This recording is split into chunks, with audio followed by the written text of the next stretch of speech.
আমি একটা government medical কলেজে স্টুডেন্ট, নিউ ফোর্থ ইয়ারে পড়ছেন আপনি? ইয়েস। আমার বাবা বিজনেস করে, আর আমরা 2 বোন। 2 বোন? আপনি কি বড় না ছোট? আমি ছোট। আপনি ছোট, আপনার আরেকটি বড় বোন রয়েছে। উনি কি ম্যারিড না আনম্যারিড? ম্যারিড। ওকে, আপনাদের বাড়ি কোথায়? বরিশাল। ওকে, বরিশাল আসলে খুবই সুন্দর একটা শহর। বরিশালের বন্ধু যারা শুনছেন তাদেরকে বলি, বরিশাল আসলে খুবই সাজানো গোছানো, খুব সুন্দর একটা শহর। ওখানে শহরের মাঝখানে একটা পুকুর আছে, পুকুরটার নামটা কি মনে আছে? বিবির পুকুর বলে, বিবির পুকুর। বিবির পুকুর বলে। তো চলুন আপনার গল্পটা শুরু করি। ছায়া, কোথা থেকে শুরু করবেন? ছোট থেকে শুরু করি। জি প্লিজ।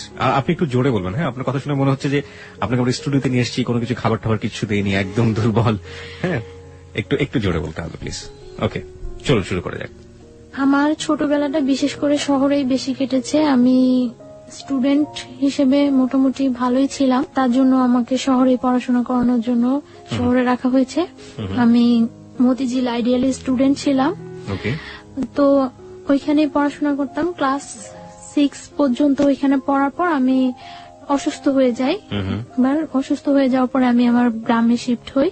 শিফট হওয়ার পরে আমি আমাদের ওইখানে গভর্নমেন্ট গার্লসে ভর্তি হই। ওইখানে আমার পড়াশোনা হয়। আমি ক্লাস 5-এ বৃত্তি পেয়েছিলাম, ক্লাস 8-এও বৃত্তি পেয়েছিলাম, এবং ক্লাস 9-এ সায়েন্স থেকে পড়াশোনা। ওকে, এসএসসি আপনি সায়েন্স ব্যাকগ্রাউন্ড ছিল? Background science, SSC, higher math সহ। বাহ বাহ বাহ। আমার ক্লাস যখন আমি 7-এ পড়ি তখন একটা ছেলে আমাকে খুব ডিস্টার্ব করে, অফার করে জাস্ট, কিন্তু তখন আমি এই ব্যাপারটা সম্পর্কে কোনো অবহিতই না, কিছুই আমি জানি না। আপনি ক্লাস 7-এ থাকা অবস্থায় আপনি ফিলিংসটাই বোঝেন না যে আসলে ব্যাপারটা কি। তখন আমার মাথার মধ্যে শুধু একটাই ছিল যে আমি পড়াশোনা, এর বাইরে কিছু তেমন কিছু না। এবং আমি খুব চঞ্চল ছিলাম। আমার ফ্যামিলি ব্যাকগ্রাউন্ডের যত পার্সন আছে সবাই আমাকে খুব পছন্দ করতো। তারপর মানে যখন আমি ক্লাস 7-এ যখন পড়ি তখন থেকে সবসময় আমার প্লেস ছিল 1। তো তারপর 7-এ যখন পড়ি তখন ওই ছেলেটা আমাকে ডিস্টার্ব করে। তখন আমি আমার বাসায় জানাই। ছেলেটা আসলে কে ছিল? ছেলেটা সম্পর্কে আমাদের একটু বলুন, যে আপনার পাড়ায় আশেপাশে থাকতো বা এরকম কিছু? আপনার বয়সের ডিফারেন্স কতটুকু ছিল? হ্যাঁ, আমার থেকে বয়সে 5 বছরের মতো ডিফারেন্স, কিন্তু ছোট ছিল আপনার 5 বছর? আমার 5 বছর বড় ছিল। আর ও পড়াশোনা সেরকম না, মানে আমি ক্লাস 7-এ যখন পড়ি ও তখন ক্লাস 9-এ পড়ে। ওকে, মানে ওর পড়াশোনার গ্যাপ ছিল এবং এসএসসি কমপ্লিট হয়নি, ওর গ্যাপ ছিল। পরে মানে ডিস্টার্ব করে, তখন আমি আমার বাসায় জানাই। বাসায় জানানোর পরে আমার বাসায় বলতে আমি আমার কিছু কাজিনের কাছে জানাই। কাজিনের কাছে জানানোর পর আমার কাজিন কি করে ওকে রাস্তা থেকে ডেকে মানে একটু শাসায় দেয় যে এরকম করবে না, এরকম করলে এরকম করবে। তো কিছুদিন চুপচাপ থাকে। চুপচাপ থাকার পর আমি আবার স্কুল যাই আসি, কোনো প্রবলেম করে না। কিছুদিন চুপচাপ থাকে। তারপর দেখা গেছে আমি যখন স্কুল যাই আমার সাথে সাথে যায়, আবার আমি যখন আসি তখন আমার সাথে সাথে আসে, এবং নানা রকম সাউন্ড করে। কি ধরনের সাউন্ড করতো মনে আছে? হ্যাঁ, এইরকম যে ভালো লাগে বললেই তো হয়, কি প্রবলেম, আমরা কি চলি না, এরকম মানে বিভিন্ন রকম সাউন্ড করে। তো মানে সাউন্ড করে এইভাবে ক্লাস 7 শেষ হয়ে যায়, ক্লাস 8 শেষ হয়ে যায়। তো 8-এ যখন আমি বৃত্তি পরীক্ষা দেব, তো বৃত্তি পরীক্ষাটা আমাদের স্কুল থেকে একটু দূরে আরেকটা স্কুলে আমার সেন্টারটা। তো ওই স্কুলে যাই আমি বৃত্তি পরীক্ষা দেই। তো পরীক্ষার মধ্যে ও হলের পিছন দিয়ে ওয়াল টপকায় হলের ভিতরে ঢুকে। তো ভিতরে ঢোকার পরে আমার সাথে কথা বলার জন্য আমার দাঁড় করায়। তারপরে কথা বলার জন্য দাঁড় করানোর পরে আমি বলি যে আপনি আমাকে এইভাবে ডিস্টার্ব করতেছেন, আমার পরীক্ষা চলতেছে, এটা কিন্তু ঠিক না। তো তারপর আমি বাসায় এসে ফার্স্ট তো আমার কাজিনদের কাছে আমি আবারও বলি। তো ওনারা বলে যে বাসায় কিছু বলিস না, এটা বাসায় বললে হয়তো সবাই টেনশন করবো। তো ওনারা আবার ওকে ডাইকা বলে যে তোমার একবার শাসাই দিলাম, ইয়ে হয় নাই, আরেকবার এরকম করলে কিন্তু একেবারে মাইরাটে পাটা ভাঙিয়ে দেবো, এরকম ভেঙে দেবে, এরকম কিছু বলে। কারা বলতো? আপনার কাজিন বলতো? কাজিনরা বলতো। ছেলে। আপনার বাবা মাকে কাউকে জানাই না, মানে আমার কোনো প্রবলেম হলে আমি ওদেরকেই জানাইতাম। আপনি বাবা মাকে কেন জানাতেন না এটা আমাদের একটু বলবেন? হেজিটেট ফিল করতেন নাকি কোনো ভয় পেতেন না কোনো সমস্যা? হ্যাঁ, হেজিটেট ফিল করতাম। দ্বিতীয়ত আমার আব্বু খুব একটু সেনসিটিভ টাইপের লোক, মানে কোনো ভেজাল বা আমাদের ওইখানে যে আমার আব্বুকে পছন্দ করে না এরকম কেউ নাই। তো তার জন্য আমি আমার আব্বুকে কিছু বলতে পারতাম না, মানে আব্বুকে আমি অনেক ভয়ও পাইতাম, কিছু বলতাম না। মানে আপনি আপনার আব্বুকে অনেক ভয় পেতেন। আর আপনার মা? আমার মাকেও আমি কিছু বলিনি, কারণ আমি যে কোনো প্রবলেম পড়লে ওদেরকে বললে এটা সলভ হয়ে যায়। এখানে আমি একটু নোট করতে চাই সবাইকে, দেখবেন যে এই বয়সে, বিশেষ করে ও কিশোরী বয়স, ক্লাস 7 এর কথা বলছে, এই সময়টায় বাবা কিংবা মা তার সন্তানের সবচেয়ে ভালো বন্ধু হওয়া প্রয়োজন। দেখুন, ওর জীবনে কিন্তু অনেক বড় একটা ঘটনা ঘটে যাচ্ছে, এবং সেটা ও তার কাজিনদেরকে বলছে। সমস্যা কিন্তু জট পাকাচ্ছে, যেটা যদি বাবা মাকে বলতো তাহলে হয়তো সমস্যাটা অন্যভাবে হলেও সেটা সমাধান হতে পারত, কিন্তু সে তার বাবা মাকে বলেনি, কারণ তার বাবা এবং তার মা তার ক্ষেত্রে খুব বেশি ফ্রেন্ডলি না। খুব বেশি ফ্রেন্ডলি না হলে এই ঘটনাগুলো বা এই গল্পগুলো আসলে বলা যায় না। যাই হোক, তারপরে কি হলো? তারপর মানে ও চুপচাপ থাকে, অনেকদিন চুপচাপ থাকে। আমি ক্লাস 8 শেষ করি, 9 শুরু হয়, আমার 9ও প্রায় অর্ধেকটা শেষ হয়ে যায়। জি। তারপর আমার কিছু মানে নিউ ফ্রেন্ড হয়, কিছু আগের ফ্রেন্ডরা আমার থেকে আগের ফ্রেন্ডরা দূরে সরে যায়, আবার কিছু নিউ ফ্রেন্ড হয় আমার। তো নিউ ফ্রেন্ডদের সাথে আমি খুব খুব চঞ্চল থাকি, খুব এনজয় করি, কিন্তু আমার পড়াশোনাটা খুব সিরিয়াসলি খুব ভালোভাবে চলছে আমার পড়াশোনাটা।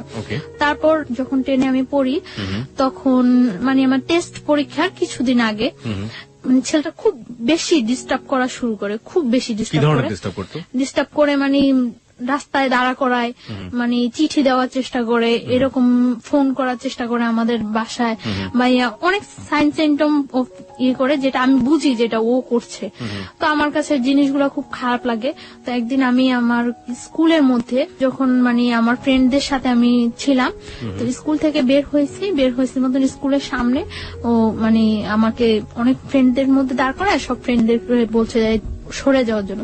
সবাই সরে যাওয়ার পর আমি খুব বিরক্ত হই, খুব রাফ বিহেভ করি ওর সাথে। কি করেন আপনি? দেখুন, আপনি রাফ বিহেভ না বলে আপনি বলুন যে আপনি যেটা করেছিলেন সেটাই। হ্যাঁ, রাফ বিহেভটা হলো আমি ওর সাথে খুব উচ্চ স্বরে কথা বলি। উচ্চ স্বরে কথা বলার পর মানে, কেন আমাকে দাঁড় করাইছেন, এইরকম করতেছেন কেন, আপনি কি আমার যোগ্য নাকি, এইভাবে আমি অনেক কথা বলি। গালিটালি দিয়েছিলেন? না, গালিটালি না, আমি ওইটা কখনোই পারি না। ওকে, লেটস প্র্যাকটিস টুডে।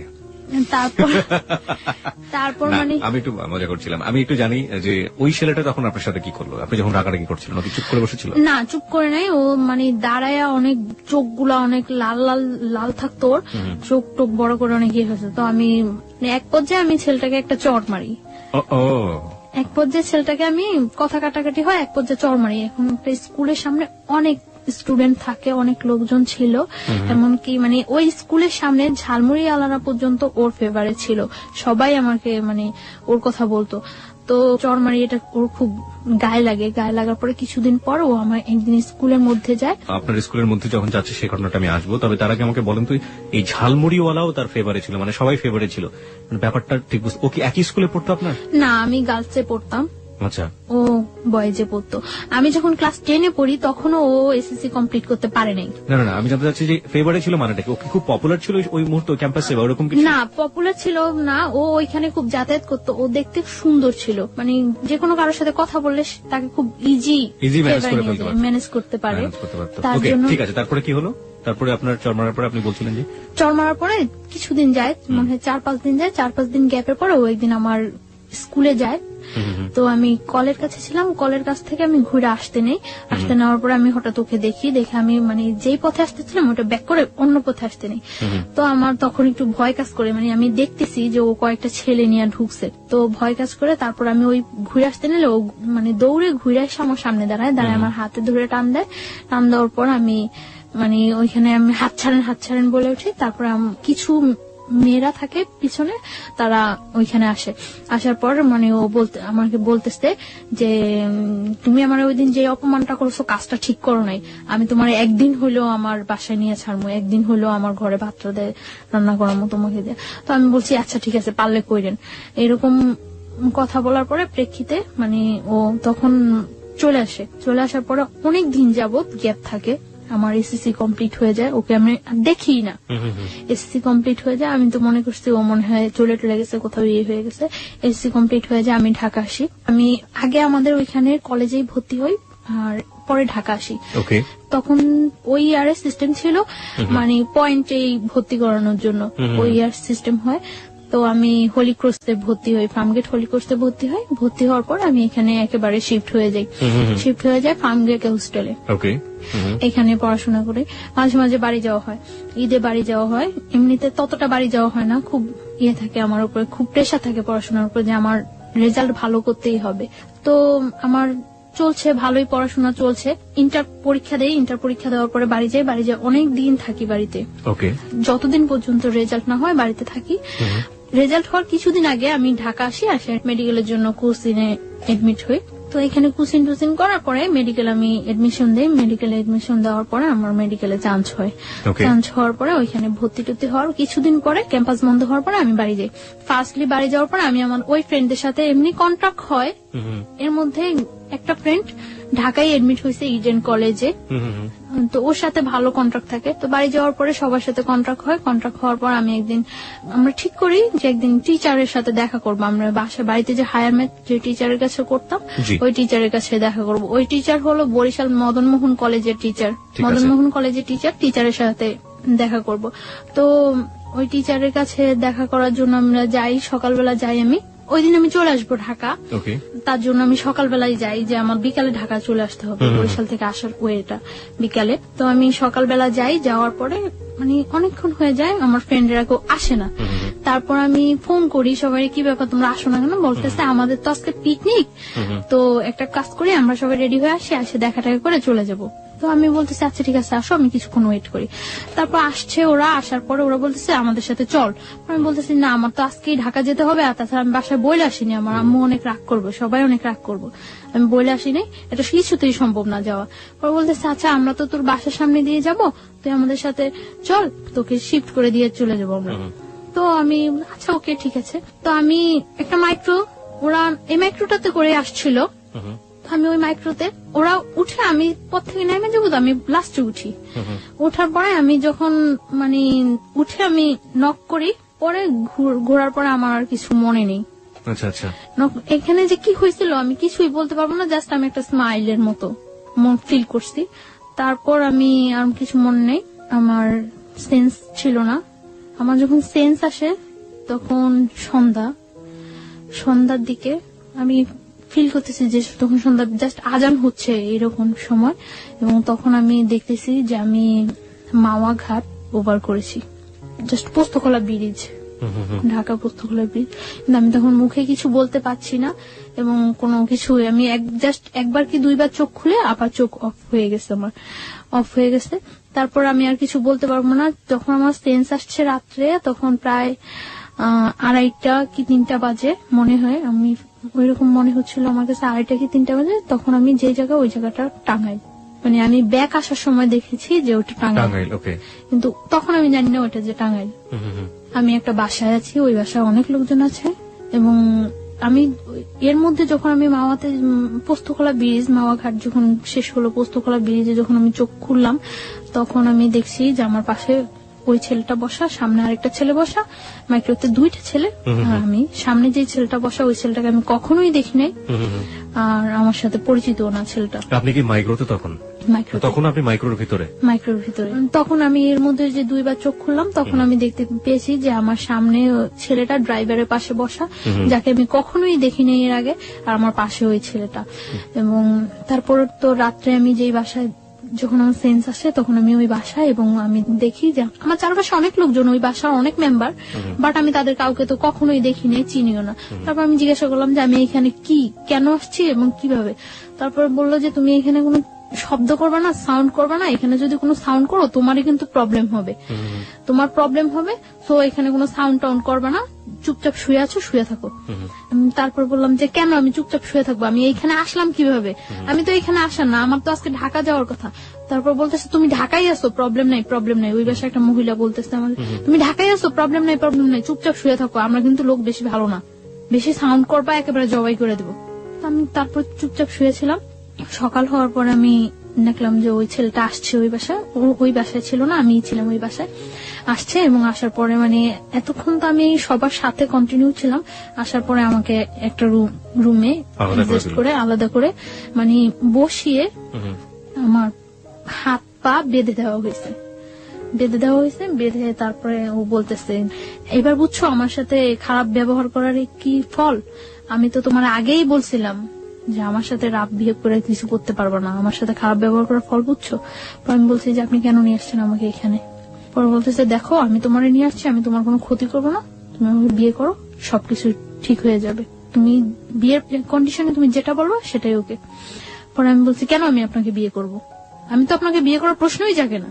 আপনি নিজের অবস্থানটা আর আমার অবস্থানটা চিন্তা করেন। আমি একটা মেডিকেল স্টুডেন্ট আর আপনি একটা যে কোনো ওয়েই নেই আমার সাথে আপনার বিয়ে হওয়ার মতো। আমি কেন আপনাকে বিয়ে করবো? আপনি যে আমাকে এখানে তুলে নিয়ে আসছেন, এটা যদি কেউ জানে আপনার যে কি অবস্থা হবে একবার চিন্তা করছেন? পরে বলতেছে আমি তো তোমাকে তুলে নিয়ে আসছি, এটা তো কেউ জীবনে জানবো না, সবাই তো জানে তুমি আমার সাথে পালায় চলে আসছো। আমি বলছি হোয়াট, আমি আপনার সাথে পালায় আসছি মানে? পরে বলতেছে তোমাকে আমি নিয়ে আসছি তখন সকাল 8:30, আর 9:30 মধ্যে অত্র এলাকার এমন কোন লোক নেই যে জানে যে তুমি আমার সাথে পালায় আসছো। আমি মানে কি? পরে বলতেছে তুমি তো এটাই বুঝলা না আমি যে কি করতে পারি। তোমাকে আমি নিয়ে আসার পরে আমার বন্ধু বান্ধব হইতে সবাই এলাকায় পাবলিশ করে দিছে যে তুমি আমার সাথে পালায় আসছো, আর তোমার সাথে যে আমার আগে থেকে একটা ইয়ে হইতেছিল এটা তো সবাই জানে। পরে আমি বলতেছি আশ্চর্য, এই কথা কেউ বিশ্বাস করবো না যে আমি আপনার সাথে পালায় আসছি। আমি আপনার সাথে পালায় আসতে যাবো কেন? পরে বলতেছে কেউ বিশ্বাস করবে না, কিন্তু করানো হয়েছে, সবাই এখন জানে যে তুমি আমার সাথে পালায় আসছো, বিশ্বাস করো না। তারপর ও কয়েকটা নাম্বারে ফোন দিল, ফোন দিয়ে সবাই একই কথা বলতেছে, মানে ওর পরিচয়টা ও না দিয়ে জিজ্ঞাসা করতেছে যে ওই মেয়েটার সম্পর্কে এই কথাটা শুনলাম, ওই মেয়েটা নাকি পালাই গেছে, এরকম এরকম সবাই একই কথা বলতেছে। হ্যাঁ মেয়েটা পালাই গেছে, কত খারাপ মেয়ে, বাবা কত কষ্ট করে পড়াশোনা করেছে, খুব বিশ্রী কমান্ড করতেছে সবাই আমার সম্পর্কে। আমি কান্না শুরু করে দিচ্ছি। পরে বলতেছে কান্না করে কোনো লাভ নেই, যা হওয়ার হয়ে গেছে, তুমি মাইনে নাও, বিয়ে করো। আমি জীবনেও না। তারপর ও চলে গেছে। চলে যাওয়ার পরে দুপুরে আমাকে খাইতে দিচ্ছে, এই পর্যন্ত আমাকে কোনো কিছু খাইতে দেয়নি। দুপুরে আমাকে ওই বাসায় খাইতে দিছে শুটকি, বেগুন, ভাত খাইতে দিছে, যা আমি কখনোই খাইনি এর আগে। খাইতে দেওয়ার পর আমি খাই নাই। না খাওয়ার পরে ও এসে আমার বলতেছে সোজাসুজি খাও, না হলে কিন্তু মারবো। আমি বলছি আপনি আমাকে মারবেন কেন? আপনি মারার কি আমাকে? আমাকে আমার বাবা মা পর্যন্ত কখনো টাচ করে নেয়, আর আপনি মারবেন?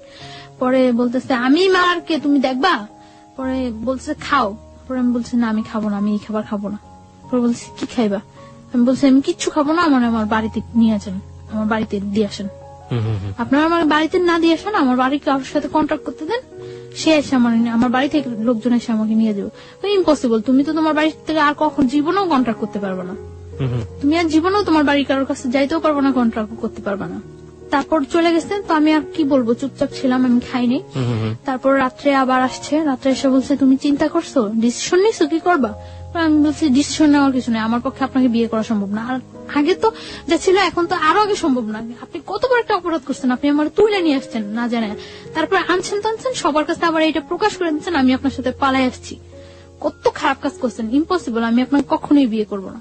পরে বলতেছে তুমি বিয়ে করবা, পরে তুমি আমার সাথে সংসারও করবা, আমার কাছেই থাকবা তুমি।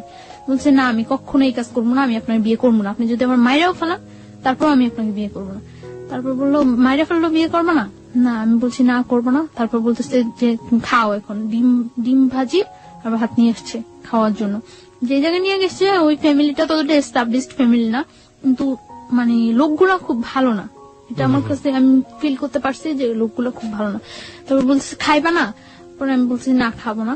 তারপরে তখন আমার অনেক মানে চুল ছিল, বড় চুল ছিল, আমি তখন বোরকা পরি না, চুল ছিল। তখন বলতেছে যে এখন যদি আমি তোমার চুলগুলি সব কাটে দেই তারপর কি তুমি খাইবা? আমি বলছি আপনি আমার চুল কাটবেন কেন? তোমার চুল কাইটা, তোমার চুল একেবারে মানে চুরি করলে মানুষ যেভাবে চুল কাটে ওইভাবে চুল কাইটা তোমার যদি একেবারে চেহারা নষ্ট করে সব ইয়ে করে যদি তোমার রাস্তায় ছেড়ে দেয় তারপরে কেমন হইব? তার চেয়ে বরং তুমি স্বাভাবিক আমাকে বিয়ে করো, বিয়ে করার পরে তুমি যদি পড়াশোনা করতে চাও, সব যা করতে চাও সবকিছু ঠিক আছে, আমি তোমার পড়াশোনা করো। না আমি আপনাকে বিয়ে করবো না। পরে এভাবে আরো 2-3 দিন চলে গেল। হ্যাঁ না খাওয়া, আমি খুব উইক হয়ে যাচ্ছি, না খাওয়া 2-3 দিন চলে গেছে। 2-3 দিন চলে যাওয়ার পরে টর্চার করা শুরু করলো। টর্চার বলতে কি এমনিতে কোনো টর্চার না, জাস্ট চড় মারতো। আর আমার মানে পা বাঁধা এইভাবে বাইধে রাখছিল, তো পায়ের নখের মধ্যে পাড়া দিয়ে দাঁড়ায় থাকতো, যেটা খুব পেন ফিল হতো, কারণ নখ তো খুব সেন্সিটিভ জায়গা, ওইখানে পাড়া দিলে খুব পেন ফিল হতো। তখন আমি মানে চিল্লাইতে চাইলে মুখ বন্ধ করে ধরে রাখতো। তো এইভাবে প্রায় 7-8 দিন চলে গেছে। 8 দিন 9 দিনের দিন 9 দিনের দিন আমি মনে ইয়ে করছি, নিজে নিজে ইয়ে করতেছি যে এখান থেকে আমার, যেহেতু আমার ফ্যামিলি কেউ জানেই না আমি কোথায় আছি, আর এখান থেকে আমার খুঁজে বাই করা সম্ভব না যে আমি এইখানে আছি, যে খুঁজবো তারা খুঁজে যে বাই করবো, তারা কি আমার আদৌ খুঁজতেছে না এইটাই মনে করতেছে যে আসলে আমি পলাই গেছি, সেটাও তো আমি জানি না যে আমি কিভাবে শিওর হম যে হ্যাঁ আমার তারা খুঁজতেছে, তারা আমার খুঁজে নিবো, এই আশায় যে আমি বসে থাকবো, কিভাবে আমি শিওর হবো। তারপর আমি ইয়ে করলাম যে না, আমি ওর ওয়েতে রাজি হয়ে যাই, তবে কিছু কন্ডিশন দিয়ে। তারপর আসে রাত্রে আসার পর ওই বাসায় থাকে না, ওই বাসায় শুধু আমি থাকি। ওই বাসায় থাকে না, একটা ঘরের মধ্যে আমাকে আটকে রাখছিল। ঘরটা হলো অর্ধেক টিন অর্ধেক মাটি, এরকম ঘর। তো আমি তারপর আসার পরে আমি বলছি আচ্ছা ঠিক আছে, আমি আপনার বিয়ে করতে রাজি, তবে সত্য আছে। কি সত্য?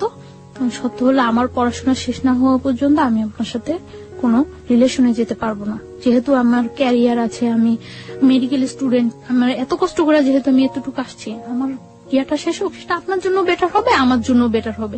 যেহেতু আপনিও ততটা এস্টাবলিশড না, তখনও একটা চাকরি করতো নাকি, ওই যে অনেকদিন আগে চলে আসছে দেশ থেকে, আসে ঢাকা একটা চাকরি করতো। তো বললো যে এটা কি, এই কথা কি থাকবো? আমি বলতেছি হ্যাঁ এই কথা থাকবো, আমি পড়াশোনা করা পর্যন্ত আমাকে আপনি কোনো ডিস্টার্ব করবেন না, আমি তো বিয়ে তো করছি না। আর তারপরে বলতেছে ওকে।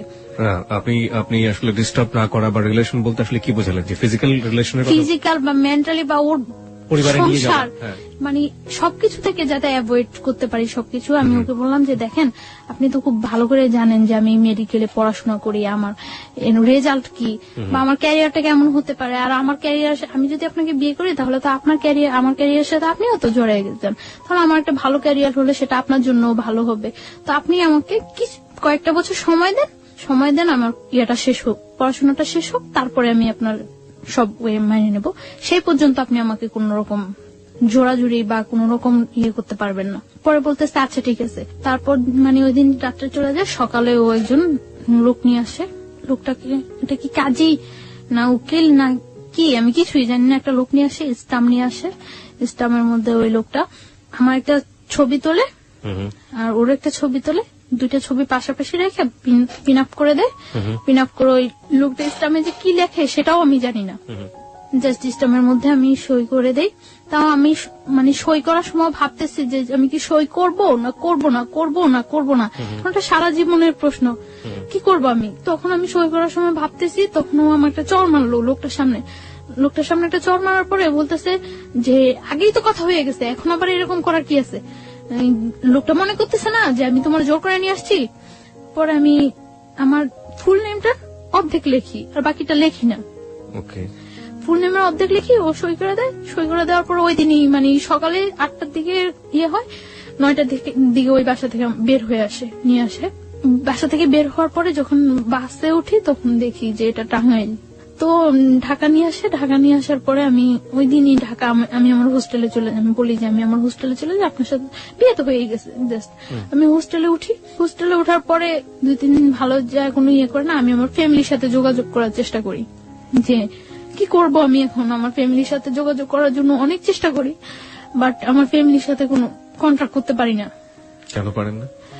মানে বাড়ির যে নাম্বারটা, ওই নাম্বারটা অফ থাকে, ওই নাম্বারটা অফ। আর অন্য কোনো নাম্বার আমার কাছে মনে নেই, আমার মানে ইয়া থাকে না।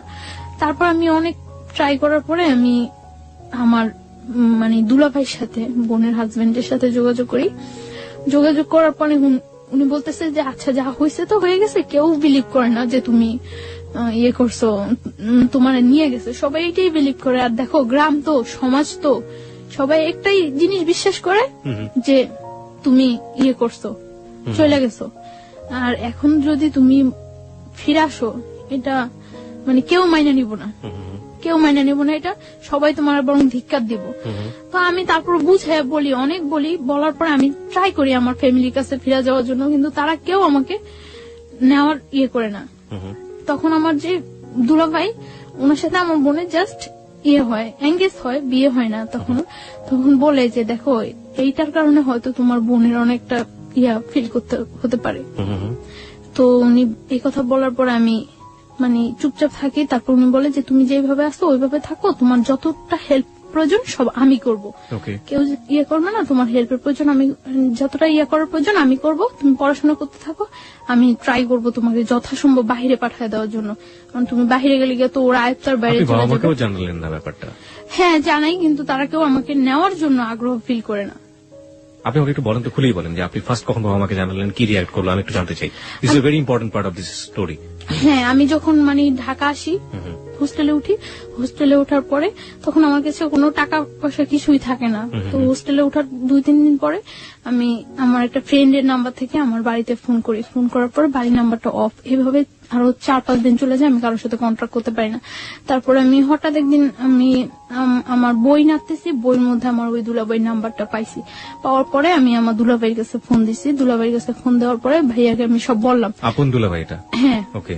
সবকিছু বলার পর আমার ভাইয়া বলল যে কেউ আমাকে এখন নেওয়ার জন্য প্রস্তুত না। তারপর আমি আমার মার সাথে কথা বললাম। তারাও কোনো ইয়ে করতেছে না যে তুমি যা হয়েছে তুমি চলে আসো, আমরা তোমার আবার নতুন করে পড়াশোনা করো, আমাদের কাছে রাখবো, কোনো ইয়ে হবে না। কিন্তু তারা কেউ এরকম কোনো, সবার একটাই ক্ষোভ আমি চলে আসছি। সবাই জানে যে আমি পালাই আসছি, কিভাবে আসলাম, এতটা ইয়ে করলো তারা আমার জন্য। সবাই আমাকে খুব ঘৃণা করে। তখন আমি ফিল করি যে সবাই আমাকে খুব ঘৃণা করে। তখন আমার মধ্যেও রাগ হয় যে আমি এতটা তাদেরকে সাপোর্ট দিছি, তারা যেইভাবে চাইছে আমি ঠিক ওইভাবে পড়াশোনা করছি, ওইভাবে ইয়ে হয়েছি। এই মানুষগুলো আমাকে এতটা ভালোবাসতো, আর সামান্য কয়টা দিনের ব্যাপারে এই মানুষগুলো আমার এতটা অবিশ্বাস করে। আমার মধ্যেও খুব রাগ হয় তখন যে আমি বারবার ফোন করতেছি, বারবার চেষ্টা করতেছি তাদের কাছে যাওয়ার জন্য, কিন্তু কেউ রেসপন্স করতেছে না। একটা লোক বলতেছে না যে আচ্ছা তুমি আসো, বা আমরা আসতেছি তোমার নিয়ে যাব, বা তুমি আমাদের কাছেই থাকবা, আগের মতো যা হয়েছে সব ভুলে যাও। কেউ আমাকে এই সাপোর্টটা দেয় না। সবাই বলে যে এই কাজটা তুমি কিভাবে করলা, এই কাজটা তুমি কিভাবে করলা। কেউ আমার কথা বিশ্বাসই করে না যে আমি এই কাজটা করি নাই। প্রত্যেকটা মানুষ আমাকে ধিক্কার দেয়, প্রত্যেকটা মানুষ, যে মানুষগুলো আমাকে এত ভালোবাসতো ওই মানুষগুলো প্রত্যেকটা মানুষ ধিক্কার দেয়। তারপর আমি ইয়ে করি যে যা হয়েছে তারা যখন আমার চাই না, আমি আমার নিজের পায়ে যেইভাবেই হোক দাঁড়াইতে হইবই, আমি যেইভাবেই হোক আমার পড়াশোনাটা চালিয়ে যেতে হবে। এর জন্য যদি আমার ওই ছেলে সাহায্য নিতে হয় আমি তাও নিব। তারপর আমার ভাইয়া বলে যে তোমাকে যতটুকু সাপোর্ট করে আমি করবো, তবে আমি এটা করতে পারবো না যে তোমার আমি নিয়ে আসবো, এটা আমি পারবো না। তোমাকে আমি সাপোর্ট করবো, তুমি পড়াশোনা করতে থাকো, আমি ট্রাই করতে থাকি তোমাকে যেভাবে হোক বাহিরে পাঠিয়ে দেওয়ার জন্য। বাহিরে পাঠাইলে তোমার ক্যারিয়ারটাও ঠিক হয়ে যাবো, তুমি কয়েক বছর বাইরে 4-5 বছর বাইরে থেকে আসলে সবকিছু দেখবে ঠিক হয়ে যাবো। তারপর আমি ভাইয়ার কথা মতো ইয়ে করতে থাকি। তো এটা যেভাবে হোক জানতে পারে যে আমি আমার ফ্যামিলিতে কন্ট্রাক্ট করছি, জানতে পারে। জানার পরে ও হোস্টেলে এখানে নানা রকম প্রবলেম করা শুরু করে। তো হোস্টেলে এখানে নানা রকম প্রবলেম করার পরে হোস্টেল থেকে আমাকে বলে দেয় যে দেখো তুমি ছাড়াও এখানে আরো অনেক মেয়েরা থাকে, সো এরকম প্রবলেম করলে তো সমস্যা, কি হয়েছে ব্যাপারটা বলো। তো আমি তাদেরকে কিছু বলতে পারি না, কারণ এই ব্যাপারটা কি বলার মতো কোনো ওয়ে আছে যে আমি তাদেরকে বলবো। তারপর আমি ইয়ে করি যে আমি ওরা বলি যে কি চান আপনি, যে এইভাবে ডিস্টার্ব করতেছেন, আমি হোস্টেলে প্রবলেম হচ্ছে, আমার পড়াশোনার প্রবলেম হচ্ছে, কি চান। তো ও বলতেছে যে দেখো তুমি আমার বাসায় থাকো, আমার বাসায় থাকতে তো কোনো প্রবলেম নেই, বাসায় থাকো, বাসায় থেকে পড়াশোনা করো, তাহলে আমি তোমার একটা টেক কেয়ারও করতে পারবো। পরে আমি বললাম আচ্ছা ওকে, আমি আপনার বাসায় যাবো। পরে ওর বাসায় নিয়ে যায়। ওদের বাসায় ওর মা, ওর বোন, ও থাকে, 3 জন থাকে। ওদের বাসায় নিয়ে যায়। বাসা নিয়ে যে ওর বলে যে সবাইরে বলে যে ওর সাথে কখনো কোনো রাব বিহেভ হবে না, কোনো জোর হবে না, ও এখানে থাকবে, পড়াশোনা করবে, ওর মতো থাকবে ও। তো আমি ওই বাসায় থাকি। ওকে আপনাকে পরিচয় করিয়ে দেয় যে ও আমার বউ? হ্যাঁ, ওই ফ্যামিলি সবাই জানে যে ওইভাবে বিয়ে করেছে। কিভাবে বিয়ে করেছে সেটাও কি জানে না, কারণ না জানলে ওর মানে যখন আমরা টাঙ্গাইল ছিলাম তখন ওর বাড়ি থেকে ওকে সাপোর্ট দিছিল এবং টাকা পয়সার ব্যাপারেও হেল্প করছিল। সো না জানলে তো পসিবল না এটা। ও কি এক বাবার একটাই ছেলে ছিল? না। কয় ভাই বোন ছিল ওরা? ওর 2 ভাই 1 বোন। ওই বড় ছিল সবার? হ্যাঁ, ও বড়। ওকে। বাবা কি করতেন ওনার? বিজনেস। ওকে, ঠিক আছে, চলুন। তারপর ওর বাসায় যাওয়ার পর ও ইন্ট্রোডিউস করে দেয় সবার সাথে এবং সব বলে যে যাতে আমার উপর কোনো প্রেশার ক্রিয়েট না করে। তো ওই বাসায় থাকে, আমি পড়াশোনা করতেছি, ভালো ইয়ে করতেছি, কিন্তু আমার মনের মধ্যে সবসময় একটা ভয় কাজ করতো যে ওর বাসায় আছে, ও তো খারাপ, ও খারাপ না হলে এই কাজটা জীবনেও আমার সাথে করতে পারতো না। সো কখন যেন ও কি করে সবসময় আমার মনের মধ্যে একটা ভয় কাজ করতো। এবং আমি খুব দিন দিন খুব অসহায়, সবসময় মনে হতো যে দুনিয়াতে আমার কেউ নাই, আমি খুব অসহায় এরকম ফিল করতাম আমি। কারণ কারো কাছে আমি না প্রকাশ করতে পারতাম, না কারো কাছ থেকে কোনো সাহায্য নিতে পারতাম। তো আমার ভাইয়ার কাছে, আমি কলেজে যাই ভাইয়ার কাছে ফোন দিতাম। ফোন দেওয়ার পরে ভাইয়া বলতো যে যেহেতু ও তোমার উপর কোনো প্রেশার করছে না, তুমি থাকো, আমি যতদিন পর্যন্ত তোমার বাহিরেও যাওয়ার ওয়েট না করতে পারতেছি ততদিন পর্যন্ত তুমি থাকতে হইবে এখানে। তো তারপর আমি কলেজে যাই, পড়াশোনা করি, কোনো ইয়ে করি না। তো আমি সকাল 7টার দিকে কলেজে চলে যেতাম। কলেজ শেষ করার পরে আমি আমি একটা স্যারের সাহায্য নিয়ে আমি একটা হসপিটালে কলেজ শেষ করার পরে প্র্যাকটিস করি, ওই স্যারের কাছে হসপিটালে প্র্যাকটিস করি ধানমন্ডিতে। ওকে, ধানমন্ডিতে একটা হসপিটালে প্র্যাকটিস করি। তো তারপরে এই প্র্যাকটিস করে আমি বাসায় ফিরতাম রাত্র 10টা 11টা, যতটা সময় ওদের থেকে বাইরে থাকা যায় বাসায় ফিরতাম। তো যাইও আমি দেখা যেত বাসায় যাইও আমি ঘুমাইতাম না, খুব ভয় থাকতো আমার মনের মধ্যে যে কি হয় একটা সবসময় একটা ভয় কাজ করতো। এবং আমার পড়াশোনা হইতেছে, আমার পরীক্ষা হয়, পরীক্ষার পর আমার রেজাল্ট খারাপ হওয়ার পর আমি ফিল করতে পারতেছি যে এই ব্যাপারটা আমার পড়াশোনায় খুব হয়ে যায়। তখন মেডিকেল আপনি কোন ইয়ার স্টুডেন্ট? ফার্স্ট ইয়ার দিচ্ছেন আপনি, মানে ফার্স্ট ইয়ার ফাইনাল দিচ্ছেন? ফার্স্ট ইয়ার ফাইনাল দিচ্ছি। তো তারপর আমি করি যে এইভাবে তো চলতে পারে না, এইভাবে কিভাবে আমার যেভাবেই হোক ওদের সাথে আমার মানায় যাইতেই হইবে, যেভাবেই হোক এইভাবে আমার পড়াশোনার ক্ষতি হইতেছে। তো রেজাল্ট খারাপ হয়, তারপর আমি আবার ভালো করে পড়াশোনা করা শুরু করি। আমি সারাদিন বাইরে থাকলেও সারা রাত জেগে পড়াশোনা করি, তো আমার শরীর খুব হয়ে যাইতেছে। ওই ছেলেটা কি করতো ওই সময়টাতে আপনার? ও একটা জব করতো। না, আপনার সাথে কি ধরনের আচরণ করতো? না, আমার সাথে ও সবসময় ভালো আচরণ করতো, কিন্তু ও শুধু একটা চাইতো যে আমি ওর কাছ থেকে কোনো হেল্প নিতাম না, টাকা পয়সা কোনো। ও আমার প্রায় সময় এটা জিজ্ঞাসা করতো যে আমি এটা কিভাবে করি, কিন্তু এটা তো আমার ভাই আমার সুন্দরবন কুরিয়ার সার্ভিসে আমার জন্য সবসময় টাকা পাঠিয়ে দিত। আমি বললেই হতো যে ভাই আমার টাকা লাগবে, এটা লাগবে। আপনার দুলাভাইটা পাঠিয়ে দিত? দুলাভাই পাঠিয়ে দিত। তো এর মধ্যে আমি পাসপোর্ট করে সবকিছু আমার জমা দেওয়া হয়ে গেছে। বাইরে আমি অ্যাপ্লাই করছি। কোন দেশে অ্যাপ্লাই করেছিলেন? কানাডাতে চলে যাওয়ার জন্য? কানাডাতে যাওয়ার জন্য স্টুডেন্টের ভিসা, কানাডায় যাওয়ার জন্য করছি, অ্যাপ্লাই করা হয়েছে। তো লাস্ট 2011 লাস্ট ইয়ার লাস্ট দিন 31st নাইট এ পর্যন্ত ভালোই ওই বাসায় থাকতাম। এই সময়টাতে আপনার যেহেতু উনি অবৈধভাবে হোক বৈধভাবে হোক যেভাবে হোক জোর করেই হোক উনি আপনার হাজবেন্ড হয়ে গিয়েছেন, সুতরাং হাজবেন্ড তার ওয়াইফের কাছে একটা সম্পর্ক দাবি করতেই পারেন। এই সময়টাতে কি কোনো ধরনের কোনো ইন্টিমেসি আপনাদের?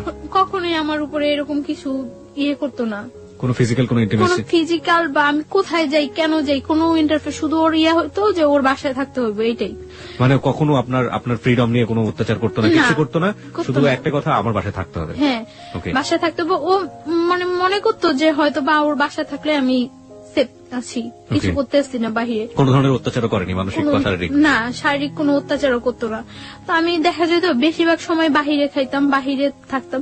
আমি আপনার শাশুড়ি বলাটা ঠিক হচ্ছে না কিনা জানি না, ওর বাড়ির যে অন্যান্য যে মানুষজন যারা ছিলেন তারা কি ধরনের আচরণ করতেন আপনার সঙ্গে? হ্যাঁ, আমার শাশুড়ি মানে ওর মা ফিল করতে পারতো যে আমি ওকে খুব ডিসলাইক করি এবং আমি আজকে হোক কালকে হোক চলে যাবো, এটা উনি ফিল করতে পারতো। উনি সবসময় বলতো যে এই মেয়ের জন্য এত কিছু করতেছোস, এই মেয়ের পড়াশোনা করানোর জন্য, এই মেয়ের জন্য এত কিছু করতেছ, মেয়ে থাকবো না। তো সবাই বলতো, মানে উনি আপনার সাথে কোনো খারাপ আচরণ করতো না? আমার সাথে কোনো করতো না, আমার সাথে জাস্ট মানে আমি খুব কথা বলতাম না বাসায়, যে সবসময় আমি চুপচাপ থাকতাম, অফ থাকতাম সবসময়।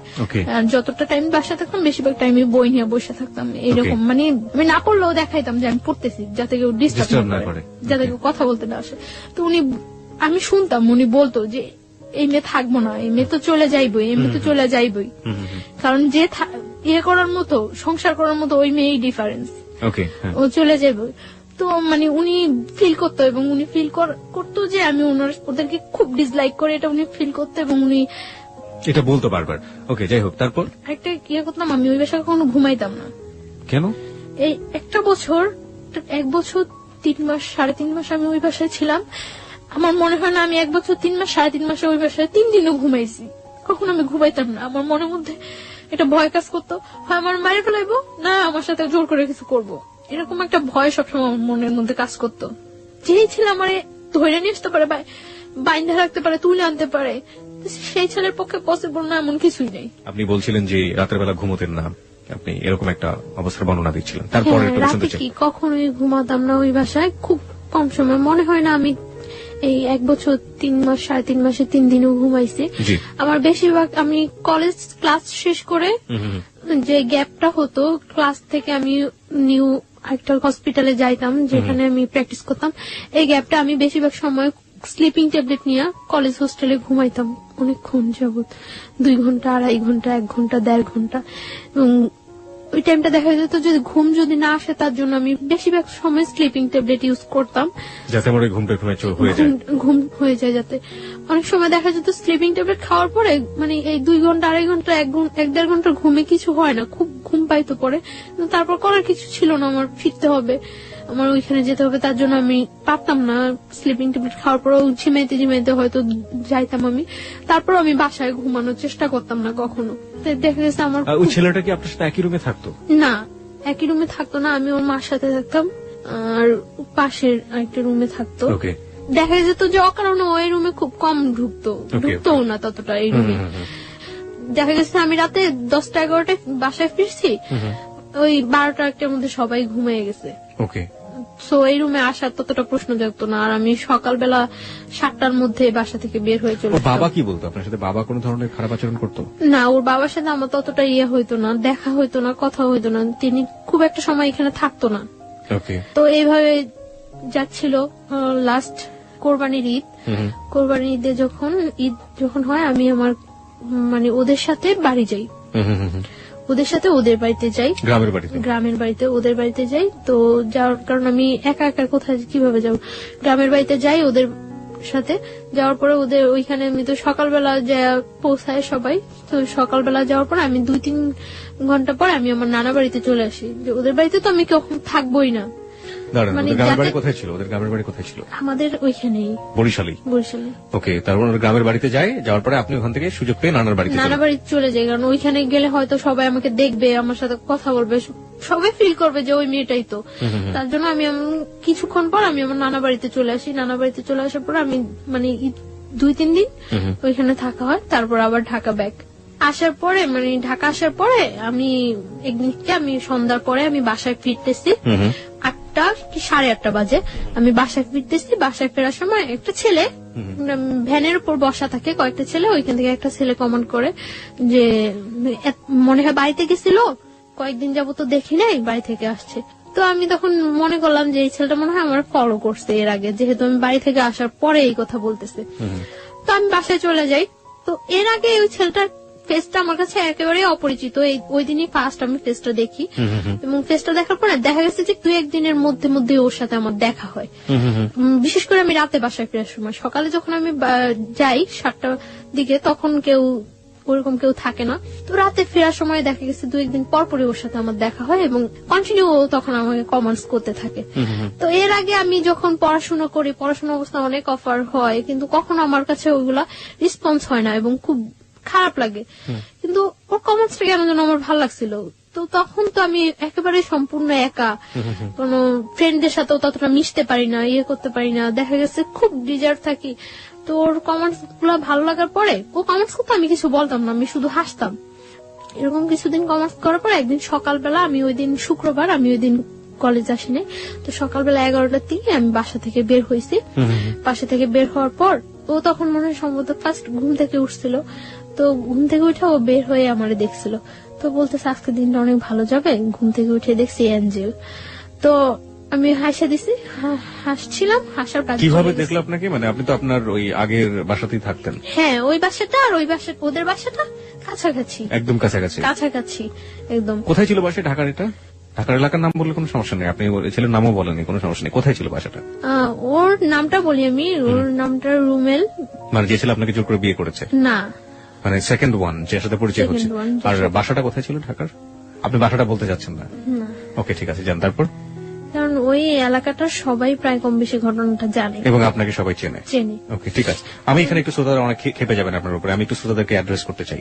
দেখুন, আপনারা যারা বলছেন যে আপনারা ওর বাসার নামটা জানতে চান, ও কোথায় থাকে সবকিছু জানতে চান, এই প্রশ্নগুলো আমি ওকে করেছি, এবং তারপরও যারা ক্ষিপ্ত হয়ে যাচ্ছেন ওর উপর, তাদের উদ্দেশ্যে আমি একটু বিনয়ের সাথে বলতে চাই, ওর বাসার অ্যাড্রেসটা জেনে বা যে ঘটনাটা যেখানে ঘটেছে এটা জেনে আপনি কি বা করবেন বলুন। আপনার এখানে বলতে চাচ্ছি না এই কারণে যে আমি তো সম্পর্কটা থেকে এখনো বিচ্ছিন্ন না। এক্স্যাক্টলি, আমরা গল্পের শেষ পর্যন্ত যাবো, সেটা আপনি আগে থেকে কিছু বলে দিন না। আমরা একটা জিনিস বলি আপনাকে, সেটা হচ্ছে তাদেরকে বলবো যে প্লিজ আমরা গল্পটা থেকে সবাই যে জিনিসটা নেবার চেষ্টা করবো সেটা হচ্ছে মোরাল লেসনটা আসলে কি, ভুলটা আসলে কারা কারা করেছে, কোন কোন জায়গাগুলোতে ভুল হয়েছে, বাসার ঠিকানা জেনে কিংবা ওর পার্সোনাল লাইফ সম্পর্কে আরো বেশ কিছু জেনে ও কোথায় থাকে সেটা জেনে আসলে ওর কতটুকু কি ওর আমরা করতে পারবো। হ্যাঁ, সেই হেল্পের জায়গাটা যদি কিছু থেকে থাকে করার থাকে তাহলে ও যতটুকু বলবে ততটুকুই আসলে এনাফ। আমরা ওই শ্রদ্ধার জায়গাটুকু যিনি গেস্ট হয়ে আসেন, অতিথি হয়ে আসেন, তার প্রতি যেন বজায় রাখি। জি প্লিজ, তারপরে বলুন। তারপর আমি যে কাজে বাসা থেকে বের হয়েছি ওই কাজে চলে যাই। তো চলে যাওয়ার পর এইভাবে চলতে থাকে কিছুদিন। তো 31st নাইট আমি সন্ধ্যার পরে বাসায় ফিরছি। তো আমি কিছু চকলেট কিনি। তো চকলেটের দোকানে যাওয়ার আগেই ও বলতেছে যে আজকে বলে দেব নাকি সামনের বছর পর্যন্ত ওয়েট করব। তো ও বলতেছে, তখন আমি চকলেট কিনে আসার সময় ওর হাতে ওর একটা চকলেট দূর থেকে এভাবে ধরে দিছি, দিয়ে বলতেছি যে কারোর জন্য কি কখনো কিছু ওয়েট করে, সবকিছু সময় মতোই বলতে হয়। আর এই যে একটা বছর গেছে গিয়ে এরকম একটা বছরের মতো একটা জীবনও চলে যেতে পারে। সো কারোর জন্য কখনো কিছু ওয়েট করানো উচিত না। যেটা আমার বলার বা যেটা আমার করার সেটা জাস্ট টাইমেই করা উচিত। তো ওই কথাটা বলার পর আমি এই কথাটা বলে আমি সাথে সাথে কিছু না বলে সাথে সাথে চলে আসতেছি। ও আমার পিছনে আসতেছে। তো আসে আমার বাসার গলির মধ্যেই, যে বাসা আমি যাবো ওই বাসার গলির মধ্যে ও বললো যে জাস্ট 1 মিনিট একটু দাঁড়ান। তো আমি দাঁড়াইলাম, দাঁড়ানোর পরে বলতেছে আপনার নামটা জানতে পারি? তো আমি আমার নামটা বললাম। বলার পর ও বলতেছে যে আপনার ফোন নাম্বারটা জানতে পারি? সরি, আমার ফোন নাম্বারটা তো দেওয়া যাবে না। পরে বলতেছে যে এই চকলেটটা নিয়ে যান, আজকে যদি আপনার ফোন নাম্বারটা আমাকে দিতেন সেটাই আমার জন্য বড় গিফট হতো। আমি বললাম যে আমি চকলেটটা নিয়ে আপনি ব্যাগ দিলে নিয়ে যেতে পারি, বাট আমি আমার ফোন নাম্বারটা দিতে পারবো না। তো বলতেছে দিবেন না? আমি বলতেছি না, ফোন নাম্বারটা দেবো না। পরে বলতেছে চকলেটটা দিয়ে দিবেন? পরে বলতেছে না, চকলেটটা নিয়ে চলে গেছে। চলে যাওয়ার পর তো 1st জানুয়ারি ওর সাথে আমার দেখা হয় নাই। তো 2nd 3rd জানুয়ারিতে ওর সাথে আবার আমার সাথে দেখা হয়েছে। দেখা হওয়ার পরে দেখা গেছে ও আমি যেই টাইমটা বাসা ফিরি ঠিক ওই টাইমটা স্পেসিফিক ধরে রাখে এবং ওই টাইমটা আমার সাথে কথা বলে। প্রত্যেকদিন যাওয়ার সময় কথা বলে, ও বলে আমিও বলি। ও যেটা বলে আমি ওটা রিপিট অ্যান্সার করি। তো একটা কাগজের মধ্যে 6 জানুয়ারি দিন ও একটা কাগজের মধ্যে ওর ফোন নাম্বারটা লিখে আমাকে দেওয়ার জন্য যায়। তো আমি বলি যে আপনার ফোন নাম্বারটা দিয়ে লাভ নাই, আমি আপনাকে কখনো ফোন করব না। তো বলে যে তাহলে আপনার ফোন নাম্বারটা প্লিজ দেন। তো আমি নাম্বারটা দেই। দেওয়ার পর আমি বাসায় ঢুকতে না ঢুকতে ও ফোন করার পর ও বলতেছে যে আমি ওর নাম জিজ্ঞাসা করে ওর নাম বলার পরে ও আমারে বলতেছে আপনি কি নার্স? আমি বলতেছি না, সরি আমি নার্স না। আমার অ্যাপ্রনটা দেখে পরে বলতেছে নার্স না, তাহলে কি আপনি? পরে আমি বলতেছি যে আমি পড়াশোনা করি মেডিকেলে। বলতেছে কোন মেডিকেলে পড়েন? তো আমি বলতেছি যে আমি ওই মেডিকেলে পড়ি। তো আমি ওরা জিজ্ঞাসা করতেছি যে আপনি কি করেন? আমি বলতেছে যে আমি পড়াশোনা করি। আমি কোথায় পড়ি? বুয়েটে পড়ি। ওকে। তো আমি মনে করলাম বুয়েটে পড়ে কথা বলি। ওর কথাগুলো খুব ইনোসেন্ট লাগতো। মনে হয়তো যে খুব মারপ্যাচ নেই, খুব ইজি কথা বলে। তো আমি কথা বলছি। 1st দিন কথা বলার পরে ও 2nd দিন আমাকে অফার করলো আপনি আমার সাথে বিয়েতে যাবেন। তো আমি বললাম যে আচ্ছা যাবো।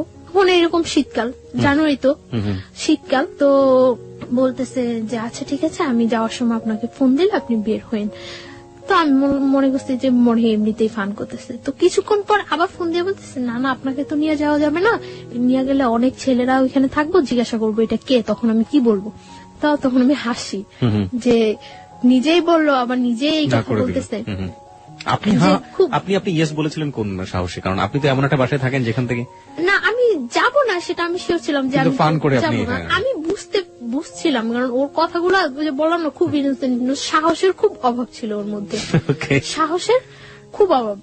তো ও তখন আমি হাসার পরে আমি বলতেছি আচ্ছা ঠিক আছে আপনি যান, আমি এমনিতেও যাব না, এমনিতেও আপনার সাথে আমার 1st পরিচয়, আর তাছাড়া আমি কোথাও যাই না, আমি এমনিতেও যাব না, আপনি যান এনজয় করেন। পরে ও বিয়েতে গেল, বিয়ে থেকে আসলো, আসে আবার রাত্রে আমাকে ফোন করলো। ফোন করার পর আমি ওর সাথে 1 মিনিট 2 মিনিট কথা বলি। তো এইভাবে 3-4 দিন কথা বলার পর জাস্ট রাত্রে যখন 12টা 12:15 1টা বাজে তখন ও আমার সাথে কথা বলে 2 মিনিট 1 মিনিট 3 মিনিট এরকম কথা বলে এবং খুব একটা অস্থির একটা ভাব প্রকাশ করে। আমার মনের মধ্যে খুব কনফিউশন হয়, এরকম অস্থির কেন? তো এবং কি যেন বলে মোমবাতি মোম। তো আমি করি যে ও কি কোনো নেশা টেশা করে রাত্রে? একটা নেশাগ্রস্ত মানুষের কথা যখন ফিল হয় যে সে নেশা করা উচিত বা করবে, তখন একটা মানুষের বিহেভিয়ার দেখলেই বোঝা যায়। তো ওর এরকম অস্থির অস্থির ভাবটা আমার কাছে খুব ইয়ে লাগে। তখন আমি কিউরিসিটি জাগে যে কি করে ও, কেন ও আমার সাথে 2-1 মিনিট কথা বলে রাখা দেয় বা এমন অস্থির অস্থির কেন। তো আমি এটা ওই টাইমটাই আমি ওরে বিশেষ করে ফোন দেই তখন রাত্রে, যে কেন কি করে ও, আমি এটা জানার চেষ্টা করি। তো এইভাবে কয়েকদিন চলে যায়। কয়েকদিন পরে ও একদিন, ওর বাইক আছে, ও একদিন আমার কলেজ থেকে আনতে যায়, সেটা আমার না বলেই যায়, ফোন করে যে আমি আসছি, আপনি আমার সাথে যাবেন। পরে আমি আচ্ছা ঠিক আছে দাঁড়ান। তো আমি বের হয়ে আসি, আসার পরে আমার নিয়ে আসে বলতে কি মানে আমার বাসায় ইজি নিয়ে যেতে পারতো, অনেকটা ঘুরায়। তো ও বলে যে আপনি জাস্ট আমাকে একটু সাপোর্ট করে বসেন, যাতে আপনি পড়ে না যান, আমার ভয় লাগতেছে যদি আপনি পড়ে যান। আমি বলি কোনো প্রবলেম নেই। মহাখালীর দিকে নিয়ে যায়। তো মহাখালী ফ্লাইওভার অনেক রাফ ড্রাইভ করে, জাস্ট এরকম একেবারে কাত হয়ে যায় এরকম ধরার জন্য আপনাকে, মানে এরকম রাফ ড্রাইভ করতেছে। এমনিতেও ও সবসময় রাফ ড্রাইভ করে, একটু সুযোগ পাইলেই, রাস্তা একটু ফাঁকা পাইলেই এরকম করে। তো ফ্লাইওভার উপরে একেবারে কাত হয়ে গেছে। তখন আমার কাছে একটু ভয় লাগছিল, তখন আমি এরকম কাঁধের উপর হাতটা রাখি। হাতটা রাখার পরে মানে এরকম করে অনেকটা ঘুরায়, মিরপুরের দিকে নিয়ে যায়, নিয়ে অনেকটা ঘুরে টুরে বাসার একটু দূরে বাসা থেকে নামায় দেয়। তো আমি বাসায় যাই, তারপরে এরকম কথা বলতে থাকে। তো ওই আমাকে বলে যে আপনি আমার ফ্রেন্ড হবেন। তো আমি বলছি আচ্ছা ঠিক আছে ফ্রেন্ড হবো। তখন কিন্তু আমি জানি না যে ও পড়াশোনা করে না বা কিছু। তখন আমি বলি যে আপনার ক্যাম্পাসটা তো কাছেই, আপনি কেন কলেজে যান না? তো বলে এই সমস্যা ওই সমস্যা, মারামারি করতে, এটা হয়েছে ওইটা হয়েছে, কিন্তু ও বলে না যে ও পড়াশোনা করে না বা করেই নেই, ওইটাও বলে না। তো তারপর ও এইভাবে চলতে থাকে, কিছুদিন যায়, ও বলে যে আপনি আমার ফ্রেন্ড হন।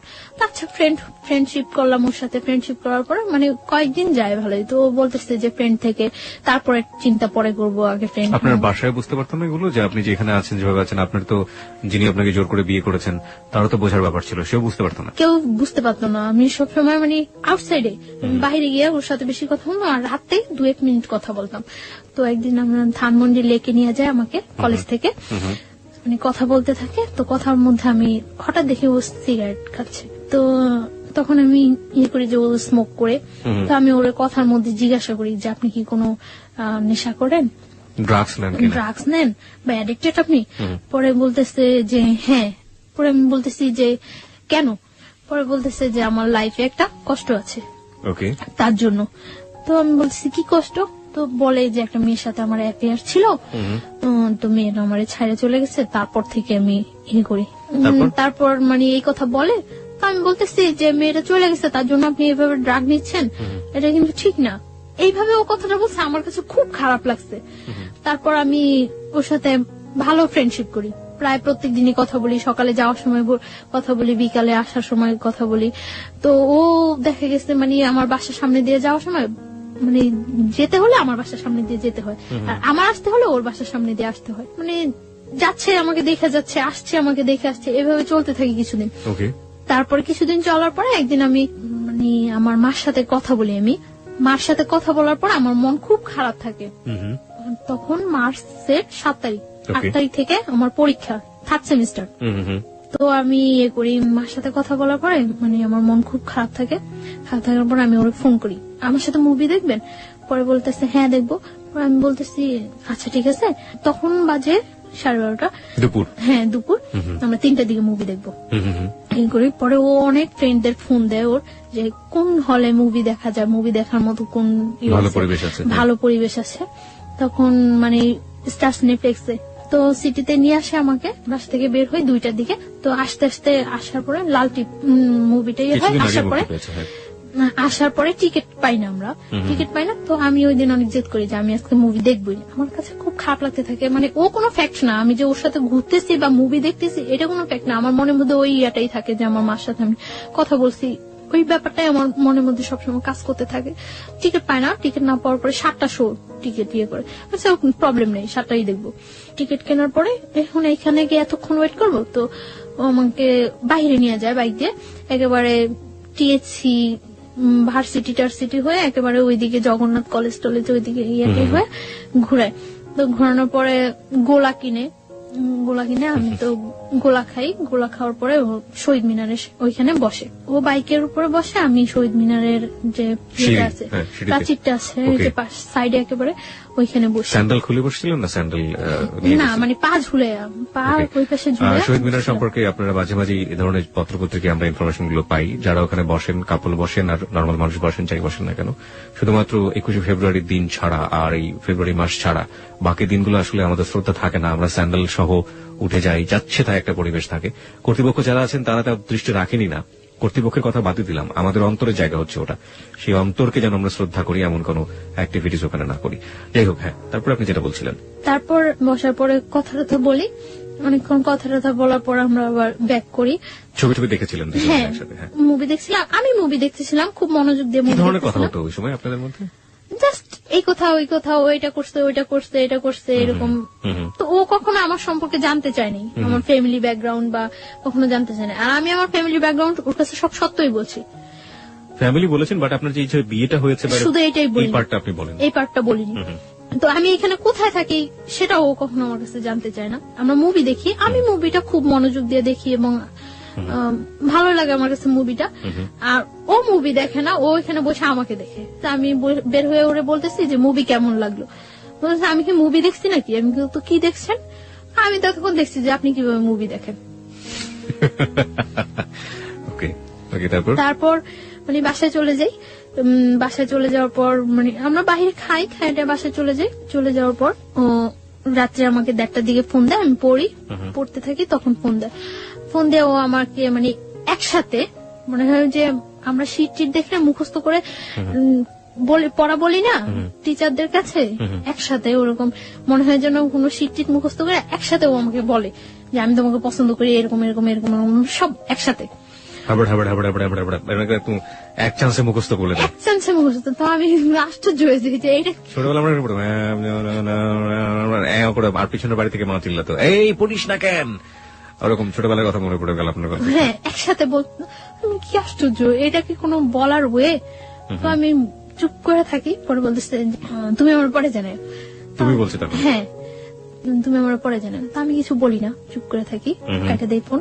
তারপরেও আমাকে যখন ফোন দেয়, ফোন দিয়ে বলে যে আমি আপনি করে বলি। তুমি বলতেছে যে আপনি করে বলো কেন, তুমি করে বলো, পসিবল না। বলতেছে যে তুমি করে বলো, তুমি করে। এভাবে কয়েকদিন যাওয়ার পর আমি ওকে তুমি করে বলা স্টার্ট করি। ও দেখা গেছে তুমি আপনি মিশ্রণ হয়ে যায়, মিশ্রিত ভাষায় কথা বলতেছে। তো ও হাসতো, মিশ্রিত ভাষায়। এইভাবে কয়েকদিন যায়, যাওয়ার পরে মানে ওর সাথে এক পর্যায়ে কি রিলেশন হয়ে যায়, অ্যাফেয়ার হয়ে যায় আমার সাথে। ওর কথাগুলি আমার খুব ভালো লাগে, যখন কথা বলে আমার খুব ভালো লাগে, আমি অবাক হয়ে তাকিয়ে থাকি যে ও কথা বলে, কিন্তু খুব স্বাভাবিক ভাষায়, সাবলীল শুদ্ধ ভাষায় কথা বলে তা কিন্তু না, নর্মাল কথা বলতেছে, কিন্তু আমার কাছে খুব ইনোসেন্ট লাগে। তার জন্য আমি ওর কথায় খুব ইয়ে হয়ে যায়। কিন্তু ও যে মানে ফলস বলতেছে, মিথ্যা বলতেছে, আমি ফিল করি, এটা আমি অনেক কিছু আমি ফিল করতে পারি। মিথ্যা বলছে আপনি ফিল করতে পারছেন? ফিল করতে পারি, কিন্তু আমার কাছে তারপরেও ভালো লাগে কথাগুলো। কারণ ওই সময়টা আমার কেউ ছিল না, আমার পাশে একটা লোক যে আমি তার সাথে ইয়ে করবো, এনজয় বলতে আমার লাইফটাই খুব ইয়ে ছিল। যতক্ষণ ওর সাথে থাকতাম বা কথা বলতাম আমার কাছে খুব ভালো লাগতো। সমুদ্রের মধ্যে মানুষ যখন পড়ে এবং সে যদি সাঁতার না জানে, হাতের কাছে যাই পাবে সেটাকে সে অবলম্বন করবে, সেটা খড়কুটোই হোক আর যাই হোক। গল্পটা শোনার পর আসলে তাই মনে হচ্ছে। শুনুন তারপর। তো এইভাবে কয়েকদিন যায়, অ্যাফেয়ার ওর সাথে আমার ভালো একটা রিলেশন হয়ে যায়। ও আমাকে মানে শিফট করে নিয়ে যায়, দিয়ে যায়। ওর সাথে যে কোনো ব্যাপারে আমি ওর সাথে শেয়ার করি, যে কোনো, কিন্তু শুধু একটা ব্যাপারই আমি বলি না যে আমার আগে একটা বিয়ে হয়েছিল। আমি অনেক ট্রাই করি বলার জন্য যে আমার এটা বলা উচিত, কিন্তু আমার বলতে গেলেই ভয় হয় যে এটা বললে সম্ভবত ও আমার সাথে রিলেশন রাখবে না। কিন্তু ওর কথার মধ্যে অনেক সময় প্রকাশ পাইতো যে ও বলতো যে তোমার যদি 20টাও বিয়ে হয় তাতেও কোনো প্রবলেম নেই, তারপর আমি তোমাকে বিয়ে করবো। আচ্ছা, তার মানে আপনি বলে দিয়েছেন যে আপনি তাকে লাভ করেন? হ্যাঁ, দুজনের মধ্যে ওয়ার্ড দিয়ে হয়ে গেছে। হ্যাঁ, ওকে। তো ওর সাথে আমার রিলেশনটা ভালো চলতে থাকে। তো আমি যেখানে থাকি ওইখানে কেউই জানে না যে আমি ওই ছেলেটার ওয়াইফ, কেউ জানতো না। মানে কি বাড়ির লোকজন ছাড়া আশেপাশে কেউ? বাড়ির লোকজনও জানতো না, কারণ আমরা একটা ফ্ল্যাট বাসায় থাকতাম, কেউ জানতো না যে আমি ওই ছেলেটার ওয়াইফ। ওর ফ্যামিলি ছাড়া আশেপাশে কেউ জানতো না, কারো কাছে আমি তো বলতামই না, ওরও বলার প্রয়োজন হয় নাই, কারো কাছে বলতো না। তো আর আমি তো সবসময় আমার মতোই চলতাম। তো ওই এলাকার অনেকেই জানে যে ওই ছেলেটার সাথে আমার সাথে রিলেশন হয়, রুমেলের সাথে আমার সাথে রিলেশন, এটা ওই এলাকার অনেকেই জানে। আপনার তথাকথিত হাজবেন্ড যদি বলি যে জোর করে যে করলো, ও জানতো না? সব জানলে তো ওরও জানার কথা। ও পরে জানতে পারে। ওকে, যাই আমরা সিরিয়ালে যাই। তারপর কিছুদিন যাওয়ার পরে মানে ওদের বাসার সবাই, আমি যে বাসা থাকি ওই বাসার সবাই বেড়াইতে যায়, আমি যাই না। কোথায় বেড়াতে যায়? গাজীপুর। মানে ওরা ফ্যামিলি মিলে একটা কোথাও বেড়াতে যায়, আপনি যান না? ওকে, আমি যাই না, আপনি থেকে যান। আমি থেকে যাই। এর মধ্যে ও আবার বাইক অ্যাক্সিডেন্ট করে। বাইক অ্যাক্সিডেন্ট করার পরে ওর একটা ফ্রেন্ডের বাসায়, কাছেই, ওর ফ্রেন্ডরা সবাই জানতো, সবাই আমাকে চিনতো। তো কাছে ওর ফ্রেন্ডের বাসা, ওর ফ্রেন্ডের বাসায় কেউ থাকে না, সবাই বাড়িতে গেছে সবাই। তো ওর ফ্রেন্ডের বাসা প্রত্যেকদিন যায় আমি ওরে দেখে আসতাম। তো এর মধ্যে 26 মার্চ যেদিন বিকালে আমি আমার একটা ফ্রেন্ডের বাসায় গেছি। তো ওর কাছে এটা খুব খারাপ লাগছে যে আমি অ্যাক্সিডেন্ট করছি আর ও মনে হয় ঘুরতেছে। তো আমার ফোন দিয়ে বলতেছে ভালোই তো ঘুরতেছো। আমি বলবো ঘুরতেছি, আমি জাস্ট কিছু শীট বই টই নিয়ে ওর বাসায় গেছিলাম। তো আমি চলে আসি, চলে আসার পর আমি বলতেছি যে কোথায়, এখন তো তোমার সাথে আর দেখা করবো না। আমি কেন, আমি এখন এত কষ্ট করে চলে আসছি আর এখন দেখা করবো না মানে? পরে বলতেছে আচ্ছা ঠিক আছে তুমি বাসায় যাও, আমি তোমার ফোন দিচ্ছি। তো আমি বাসায় গেছি, তারপর ফোন দিছি সন্ধ্যার পর। তো সন্ধ্যার পর ওর ওই ফ্রেন্ডের বাসায় গেছি, যাই কিছুক্ষণ গল্প টল্প করার পর আবার আমি বাসায় চলে আসছি। তো প্রত্যেক দিনই আমি রাতে যাওয়ার সময় ওর ওই ফ্রেন্ডের বাসায় যায় ওরে দেখে যেতাম। ও অ্যাক্সিডেন্ট করছে, ওর পায়ে ব্যান্ডেজ ট্যান্ডেজ করা ছিল, শরীরে বিভিন্ন ইয়েতে ব্যান্ডেজ করা ছিল, ছুলে টুলে গেছে। তো আমি ওই দিন প্রত্যেক দিনই ওরে দেখে যেতাম। এর মধ্যে ওরা যেদিন গাজীপুর গেছে ওই দিন তো আমি বলছি যে আমার বাসায় কেউ নেই। পরে বলতেছে যে আচ্ছা তুমি আসবা, এই বাসায় আসবা? পরে আমি বলছি আচ্ছা আসবো। তো ওই বাসায় গেছি, তো রাত্র হয়ে গেছে, প্রায় 11টা বেজে গেছে। তো বলতেছে এখন তুমি বাসায় যাবা? তো 11টা বেজে গেছে, বলতেছে তুমি বাসায় যাবা? আচ্ছা ঠিক আছে তুমি নিচে যাও, আমি তোমাকে দিয়ে আসবো। পরে দিয়ে আসছে। আমার পরীক্ষা শেষ হয়ে গেছে এপ্রিলের 16 তারিখ। ওই দিন প্রচুর বৃষ্টি হচ্ছে। তো সন্ধ্যার সময় ও আমার বলতেছে যে এখন যদি আমি সুস্থ থাকতাম তাহলে তোমার নিয়ে ভিজতাম বাইরে। তো আমি বলতেছি আচ্ছা ঠিক আছে, তো এখন কি প্রবলেম, ভিজো। পরে ও আমার বলতেছে যে একা একা ভিজতে ভালো লাগে না, তুমি আসবা? আমি বলতেছি আচ্ছা আসবো। কোথায় আসবো? ওদের বাসার সামনে ওর আরেকটা ফ্রেন্ডের বাসা, তুমি ওই বলি সামনে আসো, তোমার নিয়ে আসবো আমরা। পরে আমি গেছি, যাওয়ার পরে ও নিয়ে গেছে ওই ফ্রেন্ডের বাসা। কনস্ট্রাকশনের কাজ চলছে, 5 তলা পর্যন্ত কাজ চলছে এখন।